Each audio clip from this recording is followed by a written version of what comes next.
मित्रांनो, जुना हिंद केसरी बैलपोळा मैदान संपन्न झालं आणि या मैदानाचा फायनलच्या गुलालाचा मानकरी ठरलाय गुरु आणि शिष्याची जोडी. आणि पुन्हा एकदा त्या जोडीनं प्रेक्षकांच्या मनावरती अधिराज्य गाजवलेलं आणि 6वा क्रमांक पटकवलाय. आज अप्रतिम अशी जोडी पाहिली. काय सांगाल, पुन्हा एकदा गुरु शिष्याची जोडी पळाली आणि हिंद केसरी मैदानामध्ये 6वा क्रमांक पटकावलाय. खऱ्या अर्थाने आज एक ही गुरुपौर्णिमेची दक्षिणाच आहे आणि आज 6 नंबरचं आपण मानकरी ठरलो. सगळ्यात महत्वाचं म्हणजे आज आपल्या तालुक्यात हिंद केसरीच्या मैदानाला गुलालाला पात्र ठरणं हेच आमच्यासाठी एक चॅलेंज होतं आणि ते चॅलेंज पूर्ण झालं. आज खऱ्या अर्थानं आज गुलालाचा आनंद हा वेगळाच आहे. का तर तालुक्यातलं हिंद केसरीचं मैदान आहे आणि त्या मैदानाला आज आम्ही पात्र ठरलो. पण आला तुमचा, काय सांगाल?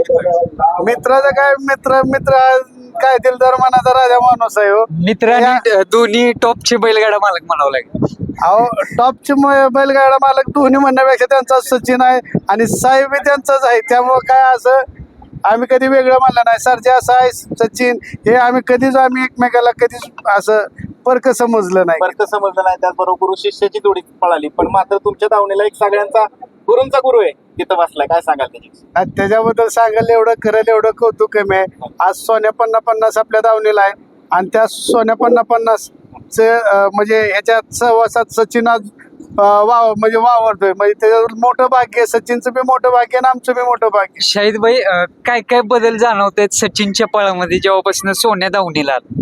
आज सोन्या दावणीला आल्यापासून सोन्याची एक एनर्जी घेऊनच तो पळतोय आणि आज पाहतोय आपण सगळेच की जाईल त्या ठिकाणी जाईल त्या मैदानात गुलाला पात्र ठरतोय. हेच सगळं आमच्यासाठी त्याचं मोठं हे. आप्पा, काय सांगाल या जोडीविषयी? गुरु आणि शिष्याची जोडी पाहिली आणि जबरदस्त स्पीड लागलेलं जोडी. गुरु आणि शिष्याची जोडी ही मी परवाच शाहिद भाईला सांगितलं होतं. गाडी 100% आपल्या गुलालात राहणार आहे. आणि गुरुपौर्णिमा परवा झाली आणि गुरुपौर्णिमेचे एक म्हणावं लागेल सचिन सर्जाला एक गिफ्ट दिलं म्हणावं लागेल. काय सांगाल शाहिद भाई? खऱ्या अर्थानं दिलं आज गुरुपौर्णिमा होती आणि गुरुचं जे हे असतं ते शिष्यांना आज म्हणजे पण तुम्हाला प्रश्न विचारला मागाशी, तो म्हणजे महाराष्ट्रीयन बेंदूर तुमच्या इथं अतिशय सुंदर आणि न भूतो न भविष्यात असा साजरा केला तुम्ही. काय सांगाल, तुम्हाला ही कुठनं प्रेरणा मिळाली की अशा पद्धतीनं हा बेंदूर सण साजरा करावा? बेंदूर सण आज पारंपरिक सण आहे आणि लोकांनी पारंपरिक पद्धतीनं साजरा करावा. त्याचा दुरुपयोग करून कुठल्याच गोष्टीचं थोडंसं बेंदूरचा सण हा करू नये. म्हणजे डीजे लावणे, बैलांना त्रास होणे किंवा नंदींना आपण पाहतो की त्या गोंधळात कितीतरी नंदी असे म्हणजे इजा झालेले आहेत, चलबिचल होते. काही गोष्टीची बैलांवरती एक मानसिक ताणतणाव वाटतो आणि हा पारंपरिक सण आहे. पारंपरिक सण हा पारंपरिक पद्धतीनं घडला पाहिजे एवढीच आमची. लोकपरंपरेचं दर्शन तुमच्या त्या बेंद्रामध्ये दिसून आलं, लोककला दिसून आली आणि मर्दानी खेळ दिसून आले. त्यामध्ये काय सांगा?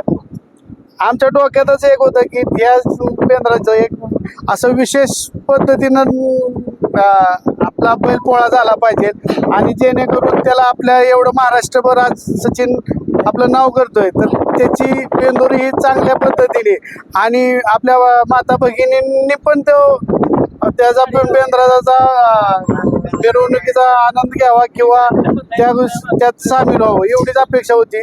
त्या उद्देशाने आपण हे सगळ्या गोष्टी केल्या. शंभू भाऊ, काय सांगशील? एक म्हणायला लागेल जुने 2 मित्र आणि दोन्ही जोडीदार म्हणजे सर्जन सचिन आणि भाऊच म्हणावं लागेल एकत्र आले आणि पुन्हा गुलाल घेतले. नाही, ती गाडी म्हणजे आम्ही जवळ पळत होतो गाडी बदलत राहिली 100%. कारण की दोन्ही मालकांची बी म्हणजे मन त्यांनी जरी आम्हाला पैसे दिला किंवा आम्ही दिला तरी आमच्या मनात कधी काही नसतं की आज होता म्हणा की आता बैल मार खातोय किंवा शिव मार खातोय असं आम्ही करतो. मोकळ्या मनाने आम्ही होतो वेळेस, त्यामुळे गाडीला 100% शायद भाई तुम्ही बेंद्राच्या सणामध्ये बिझी होता.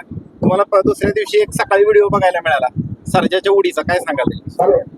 सरची उडी पाहिल्यानंतर खरंच असं मनात एक हे वाटलं की आज म्हणजे घोड्यासारखा नंदी म्हणजे हे करणारा ते खरं ते सर्जनच करावं जाणे ते. घोड्याची झेप आहे हा घोड्याची झेप आहे त्याला. घोड्याची झेप आहे. आज ज्या जोडीनं प्रथम क्रमांक केला म्हणजे मेहरबान आणि मल्हार त्या जोडीविषयी काय सांग मेहरबान आणि मला हे दोन्ही नंदी चांगलेच आहेत आणि चांगल्याच पद्धतीने पळतात. आज त्यांना आपल्या माध्यमातून बी 1 नंबर केल्याबद्दल त्यांना आपण शुभेच्छा देतोय आणि खरंच ती जोड चांगल्या म्हणजे पद्धतीनं चुकून पळते चांगल्या पद्धतीने. या दोन्ही ढाली आहेत एक आठवण कायम या मैदानाची राहणार. 100% या मैदानाची आठवण तर राहणारच आहे. का तर ह्या क्षणासाठी आम्ही आज हे 2रं वर्ष आहे आमचं. म्हणजे गेल्या वर्षी बी मी होतो ते साध्य झालं नाही, ते ह्या वर्षी साध्य झालं. आणि सगळ्यात विशेष सांगायचं म्हणजे कौतुक करावं म्हणजे आवर्जून सांगतो की ह्या 7 महिन्यात सचिननं 5 वेळा हिंद केसरीचा गुलालाचा मानकरी झाला. सगळ्या हिंद केसरी मैदानात राहिला. सगळ्या हिंद केसरी मैदानात तो गुलालाला राहिलाय. ओरिजिनल हिंद केसरी 2 वेळा बनलाय आणि 5 वेळा गुलालाला पात्र ठरला. जे काय असेल तरी गेला. जे रिअल आहे. काय लोकांचं असं होतं की आता एक फॅड झालंय हो की मेघाला राहायचं आणि ओरिजिनल हिंद केसरीचा बॅनर टाकायचा. ते नाही, आम्ही 2 वेळा हिंद केसरी 2च वेळा हिंद केसरी बनणार. का तर 1 नंबरचा हिंद केसरी झाल्याशिवाय 1 नंबरचा मानकरी झाल्याशिवाय तो 2 नंबरला किताब लावता येत नाही. त्यामुळं आपण 5 वेळा हिंद केसरीच्या गुलालाचा मानकरी आहे आणि 2 वेळा ओरिजिनल हिंद केसरी. 1 नंबर. शुभेच्छा तुम्हाला दोघांनाही आणि अशीच आम्हाला पुन्हा ही जोडी पाहायला मिळेल. आणि साई आणि सचिन केव्हा पळताना दिसणार आहे शाळेत? आता 5 मिनिटात दिसतील आता काय करतोय दोन्ही साईचा बी खांदा डाव आहे आणि सचिनचा बी खांदा. आज दोघांची बी इच्छा असताना आम्ही गाडी पळवू शकत नाही. आज सहजासहजी म्हणलं फेरा टाकून बघावं गाडी कशी पण आज फेरा बी काढणार आहे आम्ही त्या गोष्टीनं. आणि कसं काय सोन्या 50-50चं नियोजन कसं काय सगळ्यांना उत्सुकता आहे ती. आता सोन्या 50-50चं मला वाटतं 9 तारखेला फेरा ठेवलाय आपल्या आता परतच्या हरणे. तर तो पाहण्यासारखा क्षण असेल. आपलं कसं काय नियोजन आहे सचिनचं, साईचं, सर्जाचं? भाऊ आज पण वेळ आहे 9 तारीख आहे. डॉक्टर हा. साहेब. जे आपला Boss. गुरु तिकडे बॉस तिकडे आहे.